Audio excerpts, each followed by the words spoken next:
It is time to introduce the other two quarterfinal players. They both have incredible fan bases from around the world, but only one will be able to advance on to the semifinal in this single elimination Sunday bracket.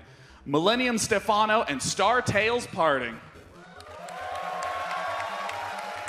Now, Stephano, I have to begin by asking, in the PVZ matchup, we've seen PartinG and a lot of other Protoss players doing this two-base all-in style that's been giving so many Zergs trouble. Are you concerned about it at all? I really don't want to talk about that. I'm going to let him being confident and let's see what happens.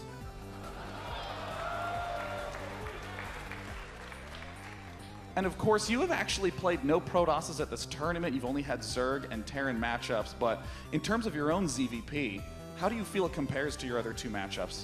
It's by far the best matchup. It's really easy and it should be easy.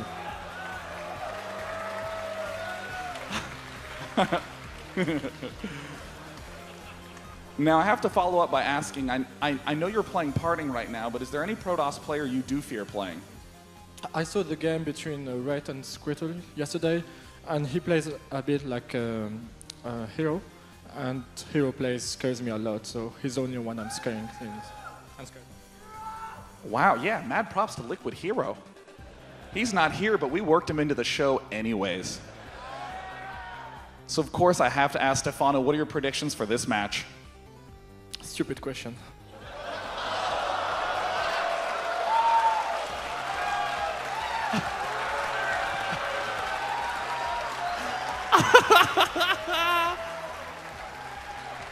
Right on. And let me just emphasize that if you get to the semifinals, you will be playing a Protoss player, and I'm going to ask the same question again. Can't wait. Now, of course, PartinG, you are going up against Stephano, who's one of the most feared ZVP players in the world, and especially after how confident he's been. How are you feeling going into this match? 이제 스테파노 선수와 경기 있는데 스테파노 선수가 저그 선수들 중에서 프로토스 전을 되게 잘한다는 그런 소문이 엄청 났잖아요. 그리고 엄청 자신감도 넘치는 선수고 그래서 지금 소감이 느낌이 어떤지. 스테파노 선수는 제가 예전부터 방송 스트림 같은 걸 많이 봐서 정말 잘한다. 이 선수는 진짜 내가 나중에 만나서 꼭 꼽고 싶다라는 선수고요. 그리고 연습은 별로 안 하는 걸 알고 있는데 저는 정말 많이 하기 때문에 노력의 승리가 뭔지 보여드리겠습니다. Stephano is a player that I've watched a lot because of streaming and games and things like that, and he's someone that I've always thought was a pretty good player and I wanted to beat. He's known for not practicing that much, but I practice a lot, so I'll show you guys what effort will produce. Confidence all around from both players. And of course, in your games versus Rhett yesterday, we got to see some fairly quick early pushes. How do you perceive that you can possibly take Stephano? Are you going for those short games, or do you have any long-term surprises up your sleeve? 어제 레드 선수와 했을 때 경기가 좀 빨리 둘 다 끝났는데 스테파노 선수와 할 때는 좀 경기가 길게 갈 것 같은지 아니면 빨리 갈 것 같은지. 어제 한 그 빌드는 레드 선수 스타일의 맞춤이었고요. 그리고 스테파노 선수가 뭐 잘 못 버티면 빨리 끝나고 잘 버티면은 버티다가 제가 이기겠습니다. Yesterday's play against Red, it was actually a build that I prepared just for him because I knew it would work against him. In terms of playing against Stephano today, if he's able to hold on, then you know it'll go into a long game. If not, it'll end short. Looks like PartinG feeling comfortable with the versatility he'll have to use against Stephano, and of course it's time to ask him hopefully a reasonable question. PartinG, what is your prediction for this match? 점수가 어떻게 나올 것 같은지. 3판 이상이죠. 그냥 저도 안 물어보셨으면 좋겠어요. I really wish you wouldn't ask me that question either. Well, you know what? We're just going to let it lie there. I'm going to go over to the casting booth with the beautiful Robert Paul Simpson. Thank you so much, players. Shake hands if you so desire. And thank you to the translator, Sue. Ladies and gentlemen, we will be back with Stephano versus PartinG. Gentlemen, welcome back to the Red Bull Battlegrounds Day 2 action here, where it's time to kick off the quarterfinals. I am Day 9. And I'm Rob Simpson, and man, those must have been the two most confident interviews we have ever seen. I know, it's so normal to say, what do you think the score will be? And they were just And like, they give you an answer. You think that they would give you an answer, but no. I mean, I guess instead they spit at you. I mean, because generally you expect either 2-0 or 2-1. Like, I'm really confident, or I have a little bit of respect. I think I might lose a game, but both of them, I think they're expecting 3-0s in this best of 3. They're just expecting their other opponent not to actually play against them here. So game number 1 is going to be on Antigua Shipyard. And man, so like you were saying earlier, this is Stephano's first chance to show his strongest matchup in this event. Yeah. And PartinG clearly isn't worried about that at all. Yeah, I mean, Antigua Shipyard does have a little bit of Zerg favoritism to it, but not nearly as much as it did when there was that gold hanging out in the middle.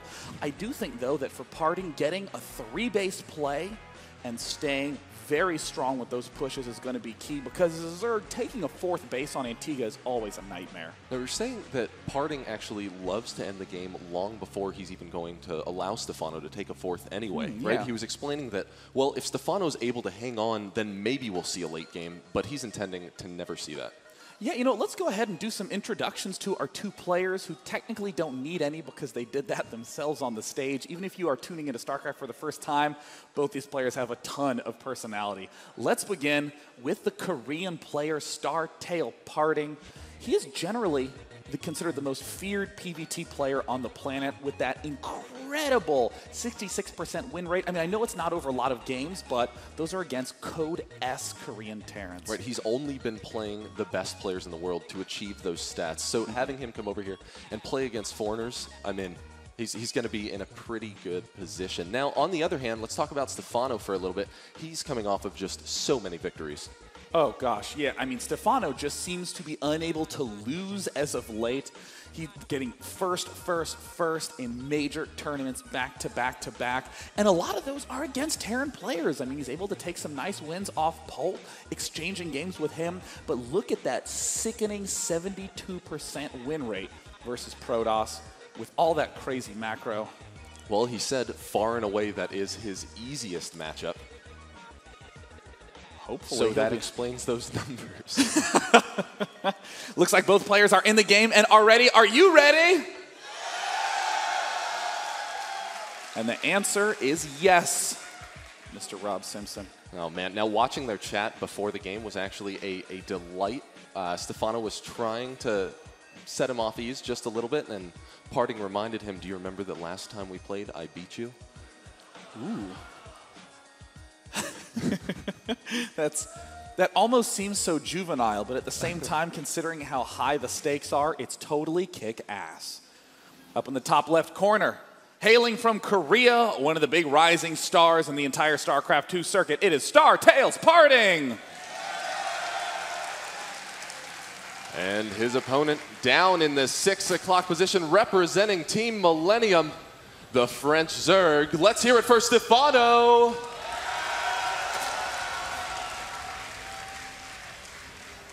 And I gotta admit, I remember I watched those games from PartinG where he's doing that infamous Warp Prism plus Immortal push, and it just gave Rhett so many problems, 2 games in a row. It's been giving so many Zergs so many problems.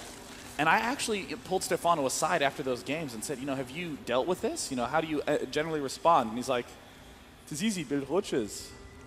Just hold off with macro. And he literally just was completely unfazed. Just like, yeah, you just kill it.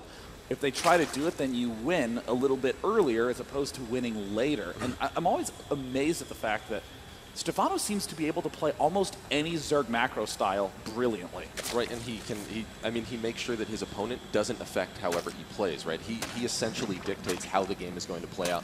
And now, Stephano is also a player that, in talking to previously, he says that he isn't too worried about using that many queens ever. Which in this particular case, I mean, queens would be so crucial to stopping that heavily aggressive Warp Prism play.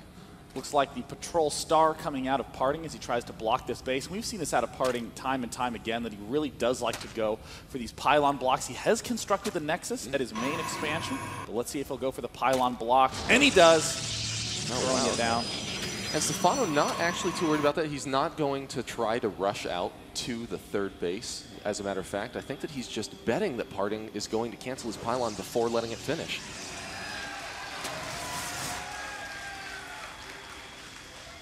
He actually let it finish, and now Stephano doesn't have that up. We can see him now adding on the queen and the 6 additional lings. And up there, we now have PartinG just adding on his forge. You know, it's sometimes interesting. You know, you can do a block here at the third, but occasionally Protosses will just let the Zerg player take the third here to make sure that there's a nice vulnerable spot by the second base. The creep doesn't spread out a lot, but PartinG, no, just wants to make sure that this is a 0-base Zerg. He would build a hatchery, or he'd build a pylon under this hatchery if he could. Well, and you can see this is actually hurting Stephano quite a bit. He's up to almost 600 float this early in the game. He's at the 4-minute mark, and he still doesn't have a second hatchery down. Oh, he's got to be feeling really uncomfortable. You never see Stephano in a situation like this. And he's just going for the ling push. I think this is a tremendous blunder. I mean, this photon cannon is easily going to be done, but keep in mind, this is the GSL version of Antigua. There is no way to block. There's no way to prevent the Zerg player from swinging around and getting into the main base. Right, now we can see that he actually only brought a few probes over so that he can mine on that far east side of the mineral patches. So really those lings aren't even going to be able to get in there and do too much damage as long as PartinG is on top of pulling those probes. Now this damage will only slowly scale up. Once we see more than 16 probes in the main base, that's when PartinG actually starts losing money. But it looks like PartinG was feeling a little concerned, leaving some idle probes. You see even more Zerglings from Stephano taking down this pylon. And oh my god, that is the bravest probe I have ever seen. Oh, wow. And actually, they're getting in there to get this around on the probes that were on hold position, getting in a couple extra pot shots because they were just ranged a little bit too far. Oh, wow. And one probe goes down. Oh, and the Zealot. Oh, he has to cancel the Cybernetics core. Oh, my God. That is such a late Cybernetics core. 5:30? What? You ordinarily start that around 4:15 to 4:30, almost a minute and a half late. I can't actually even tell who should be ahead or behind. Do you think it would have been worth it for him to perhaps let the Cybernetics core finish, or is the amount of mining that gets stopped by having those lings there not worth it? I mean, I definitely think that you should always favor economy over any sort of cute, fast tech play, but I mean, we've seen Stephano just now taking his second base, just now taking his third. This is a 2-minute late hatchery starting at 6:15. So honestly, both players have been completely battered economically with just a unit loss tab of a few hundred each. Yeah, and typically when we see Stephano play his versus Protoss style, he generally has that third base up by like the 22 to 26 supply mark. So it's really unorthodox to see him just put so far out of his element. Now PartinG up here has just begun his Stargate up in that match. Oh, double Stargate. The double Stargate. A very clever play. Yeah, one play. Woo, I love Void Rays. Enjoy those free-for-alls. Seriously, I don't know if you ever played on the free-for-all ladder, but honestly, I get cannon rushed, followed up by Void Rays from another guy, and they're all trying to get a submission to Fun Day Monday. So Stephano, you know, with this really late third, he doesn't have an adequate creep spread to join the two bases. Sure, he's just now adding these creep tumors to push forward, but that's at the cost of this larva in the main base. So I really think that this is a big confidence boost to PartinG to be able to pull this off. But look at that money. He's just been stinted by those early Zerglings. Yeah, and now we also see PartinG getting over here and seeing just how stopped the creep spread really has been for Stephano. Also worth noting is that because that hatchery was so late, Stephano wasn't able to create a fourth queen either. Yep, looks like he is just stuck down at 3 queen play, and we see a pair of Void Rays coming out. Creep tumor canceled, not a big deal. And again, PartinG just trying to make sure no creep joins these two bases so that this air assault can be maximum damage. Oh, he's rallying them back. Right in division of that Overlord. Oh, wow. Stephano with the clutch Overlord placement there. Really unfortunate for PartinG. I think that he just realized where that Overlord is. And now PartinG, he's got to get back there and take it down while he can. Of course, though, we've got about that 15-second window until the next Overlords pop. So right now, Stephano's supply blocked. Yeah, Stephano does have a pretty tremendous window where he actually can't get any sort of units up to reinforce. In particular, can't get those queens up. He really needs to add on a lot of Spore Crawlers. He did get that safety creep rejoin, but he has not one, not two, but 3 Void Rays heading towards his base. A 4th one en route, and Max Phoenix production. But most importantly, look at the money for PartinG. He is dead broke in terms of cash. And we're starting to see the Roaches get produced. 57 supply out right now. But he needs to make drones against this relentless air assault. Wow, and now we actually have PartinG. He's already gone up to the 4 Void Ray mark, and he's followed that up with 2 additional Phoenixes. And right now, we see that Stephano really only has a single Spore Crawler up in the main and 1 Queen up there. His Queen count is just so low, he's going to have a lot of trouble dealing with this. Oh no, it looks like the Spore Crawler will go down. The full charge Queen gets lifted. This is a very, very difficult situation for Stephano to be in. He's going to start flooding the Spore Crawlers, and he is going to need to do max Queen production. But with those Phoenixes coming 2 at a time, he can lift every single Queen that the Zerg brings forth. Oh man, and PartinG's assault continues as he lifts off yet another Queen and takes it down, but this has triggered Stephano into an all-out assault, moving across the center of the map with his enormous army. Oh, and there is nothing back home to defend. Oh no, a very dangerous position for PartinG to be in. If Stephano can hold this off and do damage with just counter assault, this is going to be a crazy game. So as long as Stephano is able to crush through PartinG's base and PartinG continues to just rally his units across the map, and Stephano Void just Ray needs to falls. bunker in.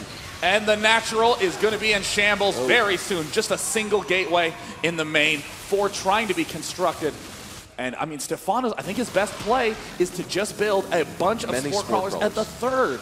Yeah, as long as he has somewhere to just protect a single building while he demolishes PartinG's base, he'll be very far ahead. Now, PartinG is preparing to pretty much just warp in a couple additional sentries and just block off his ramp. I mean, he can buy himself some time, but powered he down. doesn't he misses the force field. Powered down, going into the main base, a single Immortal pops, and even though Violet says those Immortals are imbalanced, 1 Immortal is not enough to deal with 23 Roaches. Huge economic lead for the Zerg player Stephano right now. Oh my god, easy matchup, he says. So Stephano getting in there and laying down the On a Manor good Hatch, game? and PartinG taps out.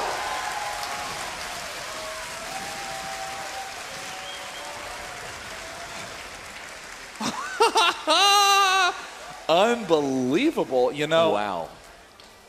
He wasn't joking, right? When he was like, I'll just build more Roaches. How else do you deal with Void Rays?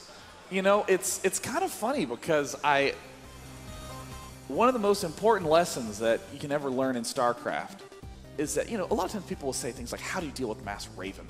What if my opponent is going for mass Queen drops? These sort of weird strategies. The answer is you just go kill him. Because Every time, because how is he going to get there comfortably? Yeah, you know, like mass Queen drops. Okay, cool. Thank you for the free ladder points. Ladder but points, you know, it's so weird to see Stephano against a very powerful, not uncommon strategy of the 2 Stargates. He just goes and kills him. That actually boggles my mind. Stephano clearly very frustrated after that win. Yeah, I don't know. I mean, really, if PartinG had just had like a single Void Ray back at his base chipping away at the Roaches as they attacked him, or as long as he was able to get down 3 sentries, it would have been very hard for PartinG to finish, or excuse me, for Stephano to win that game. Yeah, but that really just shows he had no way into his base. It just shows you how gas-starved you get if you go for that really aggressive play. It's so easy to just get your eyes on the prize, focus just on the main base, but it's important that you have a main base too in order to win in that scenario. So it looks like both players are ready.